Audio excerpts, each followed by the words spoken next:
Good evening everyone. आज का topic है vitamin A, policy on macro nutrient vitamin A.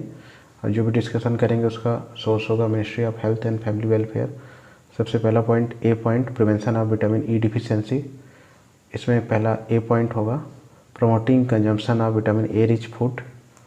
Second, administrating supplemental dose of vitamin A.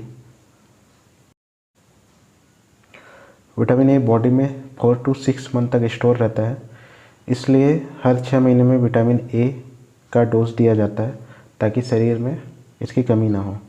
आप देखेंगे जो भी इन्फेंट्स और चिल्ड्रन में डोज दिया जाता है वो 6 मंथली होता है।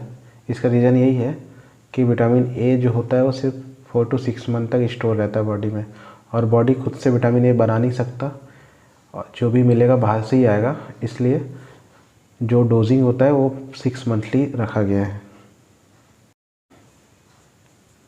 अब देखते हैं विटामिन ए के जो रिकमेंडेड डोज है वो क्या है और उसका शेड्यूल क्या है। तो 6 से 11 मंथ के बच्चों में 1 लाख इंटरनेशनल यूनिट का एक डोज दिया जाता है, और 1 से 5 साल के बच्चों में 2 लाख इंटरनेशनल यूनिट हर 6 महीने में दिया जाना चाहिए।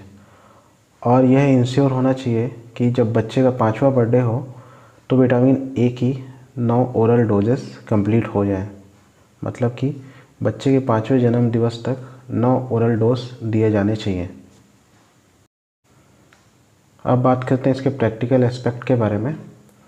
तो मीजल्स वैक्सीन 9 से 12 मंथ में दिया जाता है, तो यह एक प्रैक्टिकल टाइम होता है जब विटामिन ए का डोजिंग जो कि 1 लाख होता है इन्फेंट्स के लिए, वो दिया जा सकता है उस समय पे जब बच्चे जो हैं वो मीजल्स वैक्सीन के लिए वैक्सीनेशन सेंटर पे आएँ।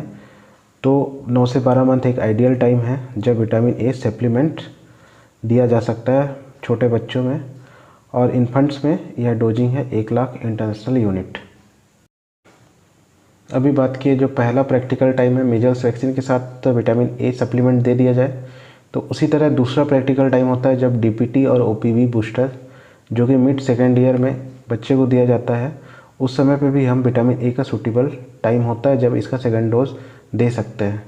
पहला डोज हमने मीजल्स के साथ दे दिया, दूसरा डोज है जो कि 2 लाख इंटरनेशनल यूनिट है, इसको डीपीटी ओपीवी बूस्टर जो कि मिड सेकेंड ईयर में दिया जाता है उस समय पे दिया जा सकता है। तो हमको ये कॉन्सेप्ट याद रखना है कि 6 से 11 मंथ के बच्चों में 1 लाख इंटरनेशनल यूनिट डोज देना चाहिए, और 1 से 5 साल के बच्चों में 2 लाख इंटरनेशनल यूनिट हर 6 महीने में दिया जाना चाहिए, और टोटल 9 डोज दिया जाना चाहिए बच्चों को जब तक कि वो 5 साल के ना हो जाए। तो ये बहुत ही इंपॉर्टेंट कंसेप्ट होगा नीट पीजी के लिए, जिससे क्वेश्चंस पूछे जाएंगे। अभी तक हम लोगों ने बात किया कि ऐसे बच्चे जो स्वस्थ हैं, हेल्दी हैं, उनमें विटामिन ए की कमी को होने से कैसे रोका जाए, मीन्स प्रिवेंशन के बारे में बात किया। अब बात करेंगे ऐसे बच्चे जिनमें क्लिनिकली विटामिन ए की कमी है, साइन एंड सिम्टम्स है विटामिन ए की कमी के, उन बच्चों में विटामिन ए का ट्रीटमेंट कैसे दिया जाना चाहिए। अगर विटामिन ए की माइल्ड डिफिशियंसी है तो इसकी वजह से नाइट ब्लाइंडनेस, जिसे रतौंधी भी कहते हैं, और कंजक्टाइवल लेजन्स हो सकते हैं, और अगर बहुत ज़्यादा सीवियर डिफिशियंसी है तो यह कॉर्नियल डैमेज कर सकता है, और कॉर्नियल डैमेज एक इमरजेंसी कंडीशन है। अगर बात करें कॉर्नियल जीरोसिस की, यानी कि कॉर्निया का ड्राई हो जाना, तो इसे विटामिन थेरेपी के साथ कम्प्लीटली रिवर्स किया जा सकता है। लेकिन अगर इसको ट्रीटमेंट ना दिया जाए तो यह केराटोमेलेसिया की तरफ बढ़ सकता है। केराटोमेलेसिया से मतलब वेस्टिंग ऑफ कॉर्निया है, और यह आगे बढ़कर ब्लाइंडनेस करा सकता है। इसी के साथ साथ अगर रिकरेंट इन्फेक्शन है और पैरासिटिक इन्फेस्टेशन है तो यह विटामिन ए डिफिशियंसी को बढ़ावा देगा। और इसके अलावा खसरा, जिसे मीजल्स भी कहते हैं, एक इम्पॉर्टेंट कॉज है जो विटामिन ए डिफिशियंसी करा सकता है।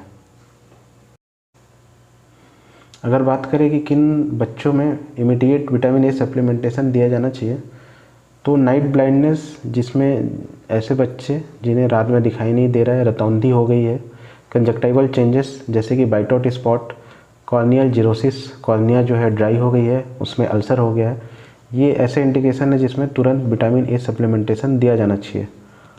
और साथ ही साथ ऐसे बच्चे जिनमें क्लिनिकल साइंस है उनको तुरंत ही इलाज देने की ज़रूरत होती है, और जो इसका ट्रीटमेंट शेड्यूल है वह है 2 लाख इंटरनेशनल यूनिट। जैसे ही डायग्नोस हो जाए कि इस बच्चे में विटामिन ए की कमी है, उस बच्चे को तुरंत 2 lakh international unit vitamin A दिया जाना चाहिए ओरली, और इसे फॉलो करना है 2 lakh international unit 1 to 4 weeks later.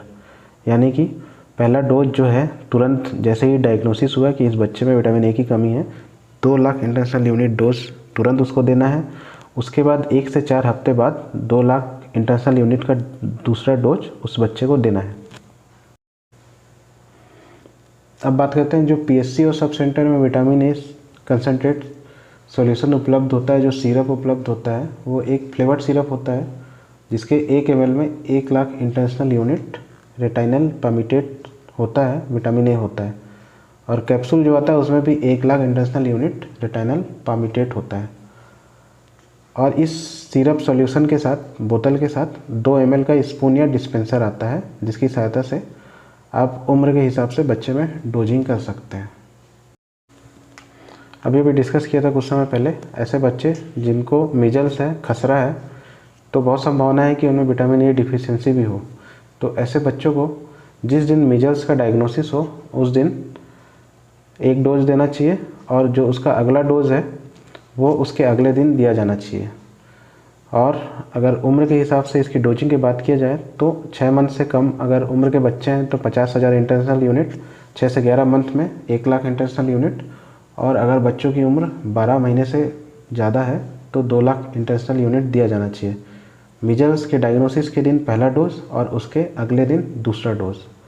और अगर बात करें नीट पीजी 2019 के क्वेश्चन के बारे में, तो अगर पेरेंटल डोज के बारे में पूछा जाए तो यह ओरल डोज का आधा होता है, 50% होता है ओरल डोज का।